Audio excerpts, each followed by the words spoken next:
Medical Clearance Station number 517G of the Intergalactic Transit Authority looked, to the untrained human eye, like a giant kaleidoscope that had been dismantled, stretched into a tunnel, and electrified. Its translucent walls pulsed with bioluminescent fluid that flowed through vein-like tubes, casting shifting shadows across the chrome floor. The air inside smelled vaguely of cinnamon and burnt hair. Dr. Zillith, chief medical officer of the station, stood at precisely 2.4 meters tall, her exoskeleton gleaming under the pulsing lights. Her 6 segmented limbs moved with practiced precision as she reviewed the day's patient manifests on a hovering display that emitted soft chirping sounds with each information update. Schedule anomaly detected, announced the station's AI in a voice that sounded like someone gargling marbles underwater. Non-registered species approaching medical bay. Classification: Terran. Subcategory: Human. Dr. Zillith's compound eyes clicked as they refocused. A human? Here? The Galactic Council had only granted Earth provisional membership status 3 solar cycles ago, and humans rarely ventured this far into the Sagittarius arm. Probability of diplomatic incident: 73.2%. The AI continued helpfully. Recommended action: full sterilization protocols and immediate security alert. Override, Zillith commanded, her mandibles clicking with irritation. The Council expects us to accommodate all sentient species, even the newly discovered ones. Her assistant, Dr. Iglix, a gelatinous mass of translucent blue tissue shaped roughly like an upside-down teardrop, pulsed anxiously. His communication nodes glowed red with alarm. But Director, humans are classified as biohazard level Delta. Their bodies are literal ecosystems of microorganisms. They're walking petri dishes. The Academy hardly covered them in our xenobiology seminars.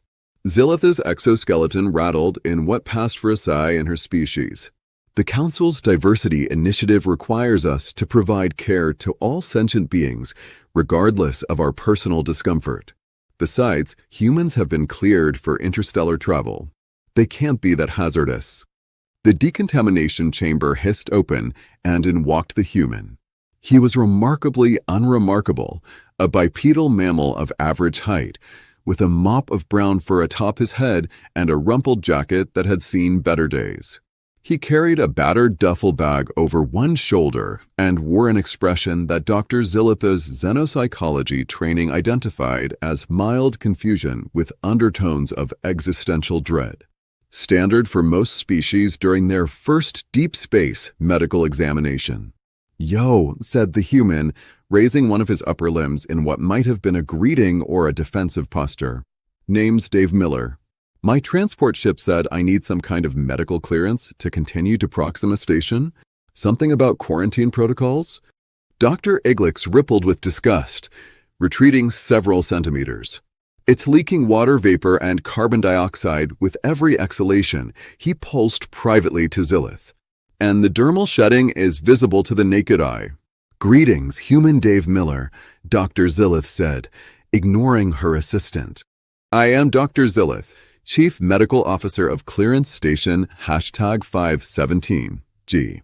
You have been flagged for standard biosecurity screening before continuing your journey." The human blinked twice, then shrugged, a gesture Zillith recognized as casual acceptance. "Sure thing. Document whatever gets me to Proxima faster. I've got a cousin waiting there who says the zero-G nightclubs are mind-blowing." Dr. Iglix's translucent form clouded slightly.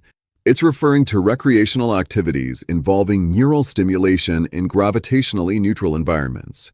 Their species seeks such experiences voluntarily. Fascinatingly primitive. The human glanced at Iglix. "Your friend there okay? Looks like a lava lamp having an existential crisis." "Dr. Iglix is merely preparing the scanning protocols," Zillith explained, mandibles twitching with what might have been amusement. "Please proceed to examination pod 3 and remove any artificial coverings." Dave looked around the cavernous room with its pulsating walls and floating medical instruments. All of them?" "Correct." Your species' habit of encasing itself in processed plant and animal fibers interferes with our scanning technology. Right.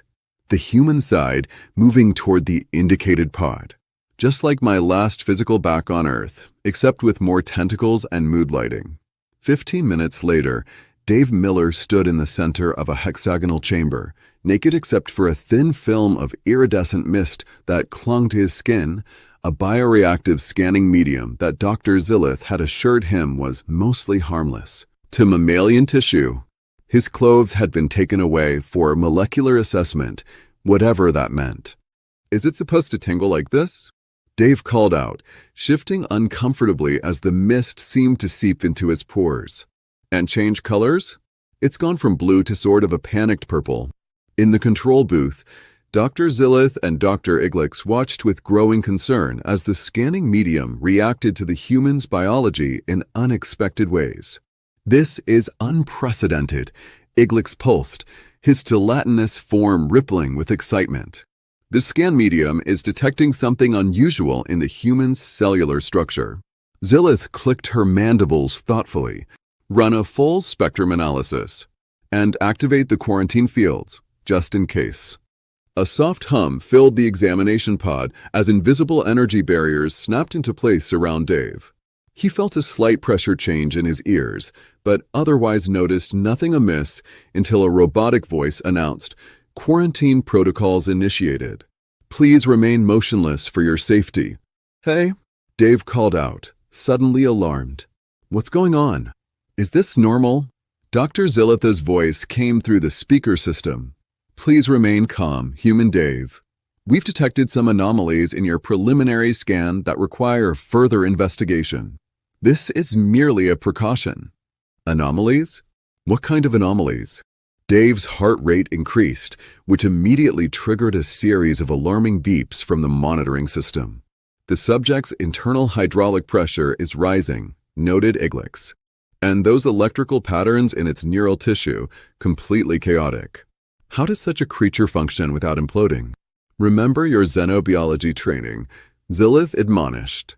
"Human homeostasis operates on completely different principles than ours."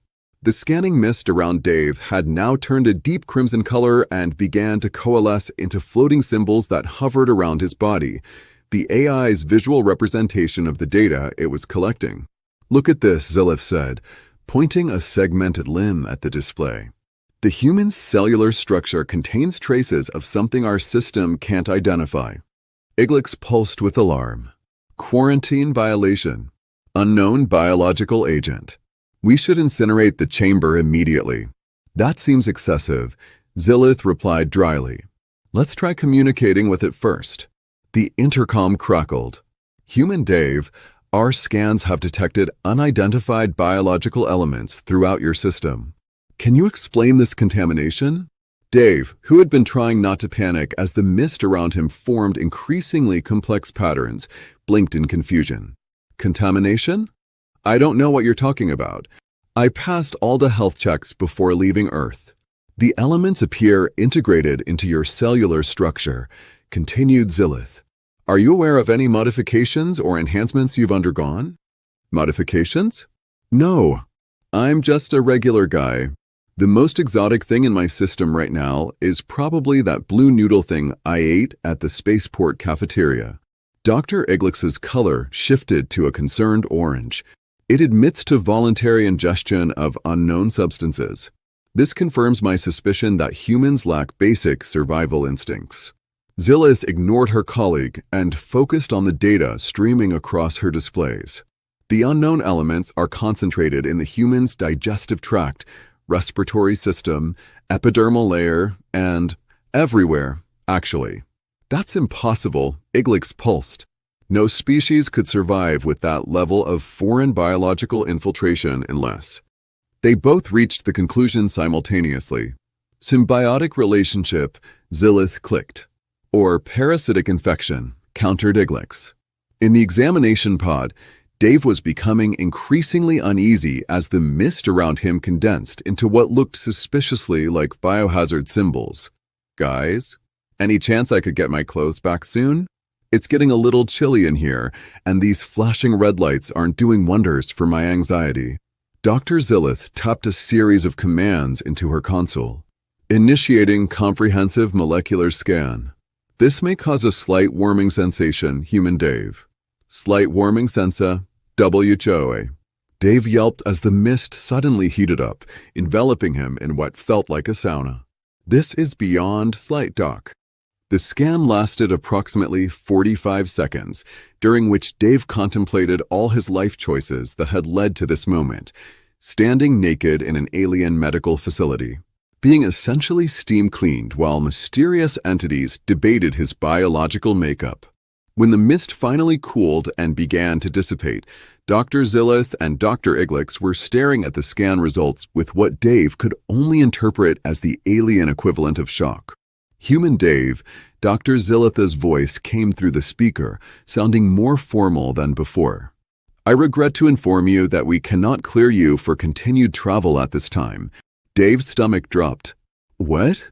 Why not? Your body contains approximately 100 trillion non-human cells belonging to over 10,000 different species.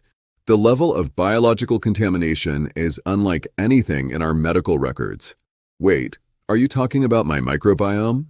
The bacteria and stuff? That's normal for humans. A long silence followed.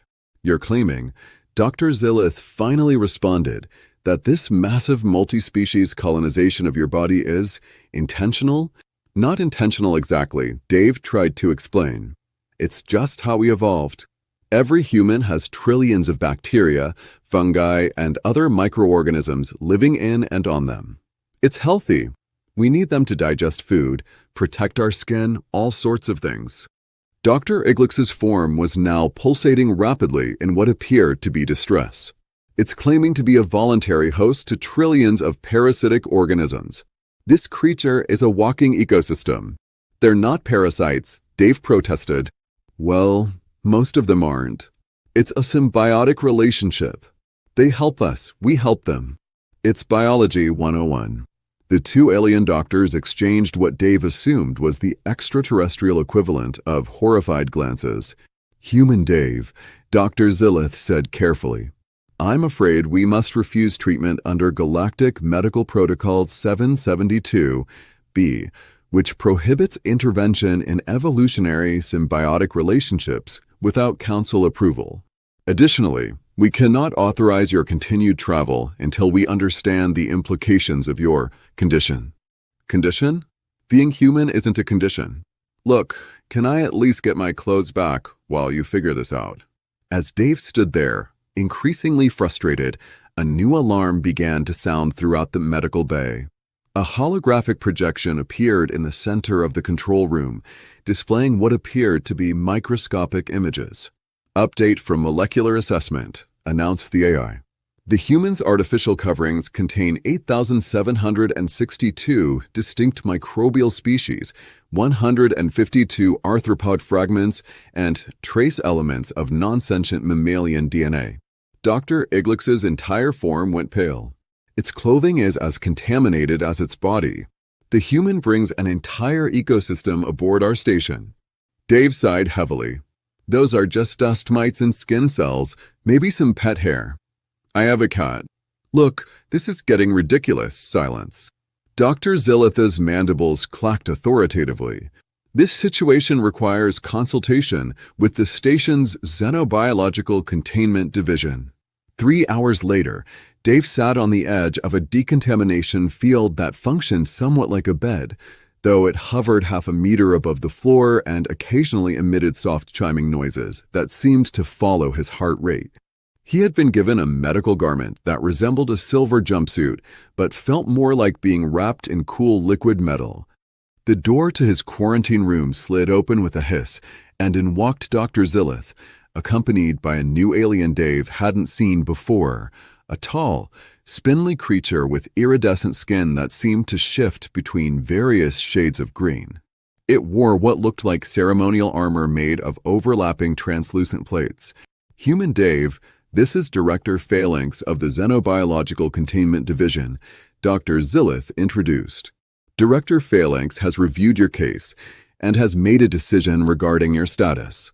Director Phalanx regarded Dave with multifaceted eyes that rotated independently of each other, creating a disorienting effect. When it spoke, its voice resonated from somewhere inside its torso rather than anything resembling a mouth. Fascinating specimen. Truly remarkable evolutionary adaptation. The director circled Dave slowly. Your species intentionally maintains these microbial colonies? Dave shrugged. We don't really have a choice. They've been with us since before we were human. Some scientists think we'd die without them. And your medical professionals? They're aware of this condition. It's not a condition, Dave repeated for what felt like the 100th time. It's just being human. Our doctors know all about the microbiome. They even prescribe probiotics, good bacteria, when the balance gets disrupted. Director Phalanx's skin rippled with what might have been surprise. You intentionally ingest additional microorganisms to maintain this ecosystem? Yeah, like yogurt and stuff. Fermented foods. They're good for gut health. Dr. Iglix, who had been hovering silently by the door, pulsed rapidly. It consumes deliberately decomposed nutrients to cultivate its internal colony. Inconceivable. Director Phalanx extended a long, thin appendage and tapped something into a floating display. I have made my decision. The human will be granted restricted passage to Proxima Station, but only after a full documentation of its biology. This represents a unique opportunity to study an evolutionary strategy previously unknown in Council space. Dave perked up. So I can go? Great. How long will this documentation take? Approximately 7 standard cycles, replied the director. 7 days? Dave groaned. My transport leaves in 10 hours. Consider yourself fortunate, human Dave. Dr. Zillith clicked. The standard protocol for unclassified biological anomalies is immediate incineration. Dave blanched. Okay, 7 days sounds reasonable when you put it that way. Over the next week, Dave became the reluctant star of Medical Clearance Station #517G. Doctors from various departments came to observe him, take samples, and ask increasingly personal questions about human biological functions. He tried to answer as honestly as he could, though some concepts proved difficult to translate across species. No, we don't have a specialized organ for processing radiation, he explained to a fascinated group of medical students. We actually get sick from too much radiation exposure. But your planet is bombarded constantly by your local star, protested one student, a hovering cloud of crystalline particles that formed a vaguely humanoid shape. That's why we have skin, and we use sunscreen, Dave replied wearily. By the 5th day, the initial fear and disgust from the medical staff had transformed into scientific curiosity. Dr. Zillith had become particularly interested in human immune response and spent hours discussing with Dave how humans managed to avoid constant illness despite their promiscuous biological associations, as she put it. Dr. Iglix remained suspicious, but had developed a begrudging respect for human resilience. Your species functions despite biological chaos, he pulsed during one examination. It defies conventional xenomedicine. On the morning of the 7th day, Dave was summoned to the main medical bay, where Director Phalanx awaited alongside Dr. Zillith and a panel of other senior medical officers. Human Dave Miller, the director intoned formally. We have completed our documentation of your biology. Your case has been submitted to the Galactic Council's Xenobiology Division for further study. Great, Dave said, trying to sound enthusiastic. Does that mean I can finally leave? Indeed. You have been cleared for continued travel with certain stipulations. The director handed Dave what looked like a small crystal.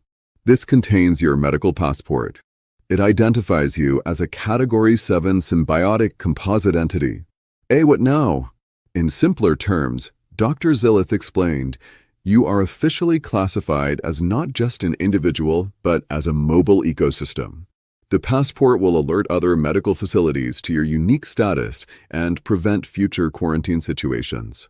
So I'm basically my own planet, Dave mused. My high school biology teacher would be thrilled. Director Phalanx continued, "There is one more matter. Your scans revealed something unusual even beyond your microbial inhabitants. Our deep tissue analysis detected an anomaly in your right shoulder region." Dave frowned. "My shoulder? I did dislocate it playing rugby in college, but it healed fine." "Not an injury," corrected Dr. Zillith. "An artificial structure embedded approximately 3 centimeters below the epidermal layer. It appears to be some kind of primitive tracking or identification device." Dave's eyes widened. "Wait, are you talking about my vaccine microchip?" The medical bay went silent. Every alien present froze in whatever passed for shocked posture in their respective physiologies. "You are aware of this implant?" Director Phalanx asked carefully. "Well, yeah. Everyone on Earth gets them with their standard vaccination series. It's just a record-keeping thing so doctors can scan and see your vaccination history." Dave shrugged.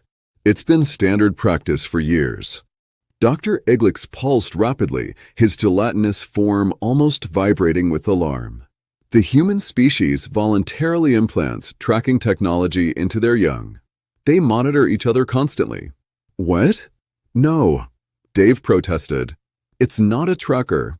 It just stores medical data. It's completely passive until a doctor scans it."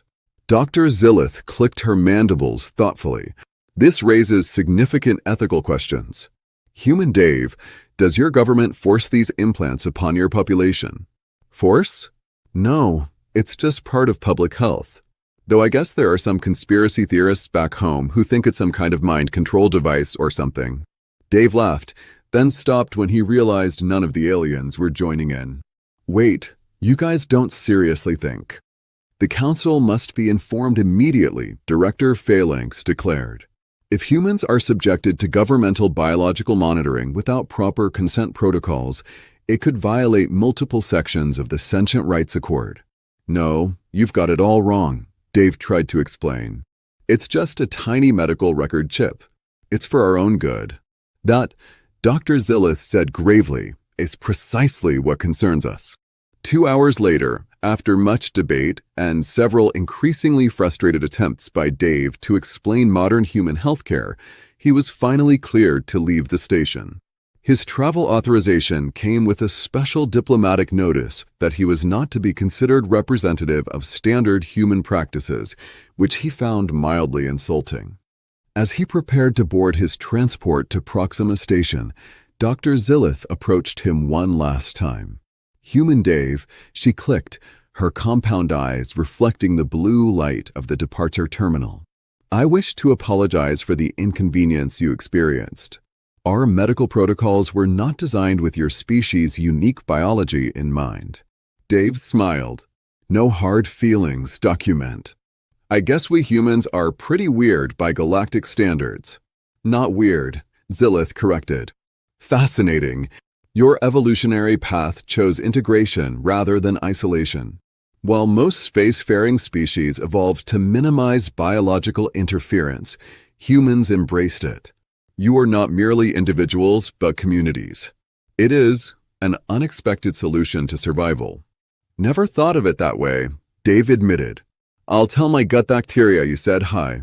Dr. Zillith's exoskeleton rattled in what Dave had come to recognize as laughter. "Perhaps one day, when your species has full council membership, we will establish specialized human medical facilities that accommodate your unique requirements. Like doctors who don't freak out over normal human stuff? That would be nice." "Indeed. Until then, I have updated your medical passport with my personal recommendation that you be treated with appropriate protocols in the future." She handed him back the crystal, now glowing with a faint blue light. "And I've included a prescription for what our database suggests is an appropriate probiotic supplement for human consumption during space travel. Your inhabitants may become distressed by long-term exposure to artificial environments." Dave took the crystal, genuinely touched. "Thanks, document. That's actually really thoughtful." As he boarded his transport ship, Dave couldn't help but smile at the thought of Dr. Zillith prescribing yogurt to help maintain his internal colony. Maybe humans were walking ecosystems, but apparently that made them special in the galactic community, even if that special status currently meant being classified somewhere between a mobile petri dish and a suspicious biological anomaly. His transport ship hummed to life around him, and the station began to recede from view through the observation port. Dave glanced down at his medical passport crystal, now officially identifying him as a Category 7 symbiotic composite entity. "Hear that, guys," he murmured to his trillions of microscopic companions. "We're all going to Proxima Station together. Try not to freak out the locals." Somewhere in the vast bureaucracy of the Galactic Council's Xenobiology division, a new file was being created, one that would eventually lead to significant revisions in interspecies, medical protocols, and a complete reassessment of what constituted a normal biological state for sentient beings. And in Medical Clearance Station #517G, Dr. Zillith was preparing a research paper that would eventually make her the leading expert on human biology in the quadrant, titled Voluntary Symbiosis: The Human Approach to Evolutionary Advantage Through Microbiome Integration. Dr. Iglix, meanwhile, had begun the process of requisitioning stronger sterilization equipment for the medical bay, just in case more humans decided to visit. 6 months later, Dave Miller had settled into a comfortable routine on Proxima Station. The zero-G nightclubs were, indeed, mind-blowing, and he'd found work as a cultural liaison for newly arrived humans, helping them navigate the complexities of interspecies etiquette and, more importantly, preventing them from being quarantined or classified as walking biohazards. His apartment door chimed with the distinctive tone that indicated an official communication. Dave waved his hand over the sensor pad, and a holographic message materialized in the center of his living room. "Greetings, human Dave Miller," said the recording of Dr. Zillith. "I hope this message finds you and your microbial inhabitants in good health. I am pleased to inform you that the Galactic Council has approved funding for the first human-specific medical research center to be established on Proxima Station within the next solar cycle." Dave grinned. "Progress." Furthermore, the recording continued, "Your case has led to a fascinating development. The Council's Xenobiology division has revised its classification system to include what they now term composite sentients, beings whose consciousness and biological functions depend on symbiotic relationships with other organisms." Dr. Zillith's mandibles clicked with what Dave now recognized as scientific excitement. "Most significantly, human Dave, your medical scans have led us to identify similar patterns in 12 other species previously thought unrelated. It appears that the symbiotic evolutionary strategy is more common than our medical science had recognized. We simply lacked the framework to identify it until now." The hologram shifted, displaying a star chart with several planets highlighted. "These civilizations have been invited to participate in a summit on composite sentience biology, and the Council requests your participation as the being who brought this phenomenon to our attention. Full diplomatic credentials will be provided." Dave stared at the hologram in disbelief. From quarantined biohazard to diplomatic representative in 6 months, not bad for a guy who had originally just wanted to check out some zero-G nightclubs. "I should note," Dr. Zillith added, her tone becoming slightly more informal, "that your vaccine microchip has become something of a sensation among certain technological circles. Several species have expressed interest in adapting the concept for their own medical systems, though with considerably more advanced materials than the primitive silicon-based structure in your shoulder." Dave couldn't help but laugh at that. Wait until the conspiracy theorists back on Earth heard that their dreaded microchips were considered primitive by galactic standards. "Please respond at your convenience regarding the summit," the message concluded. "And if you happen to visit Medical Station #517G again, Dr. Iglix has expressed interest in discussing what you call fermentation in more detail. It seems that the concept of controlled microbial food processing has applications beyond human cuisine." The hologram flickered and disappeared, leaving Dave alone in his apartment, or rather, alone with his trillions of microscopic companions, which the galaxy now recognized as an essential part of what made him human. He picked up his communication device to accept the invitation. After all, someone needed to represent Earth's walking ecosystems to the stars, and apparently, he was now qualified for the job. "Looks like we're all going to be diplomats," he told his microbiome with a grin. "Try to behave yourselves at the summit." First impressions matter. And somewhere in the complex network of his gut, trillions of bacteria continued their essential work, blissfully unaware that they had just helped redefine sentience across the galaxy.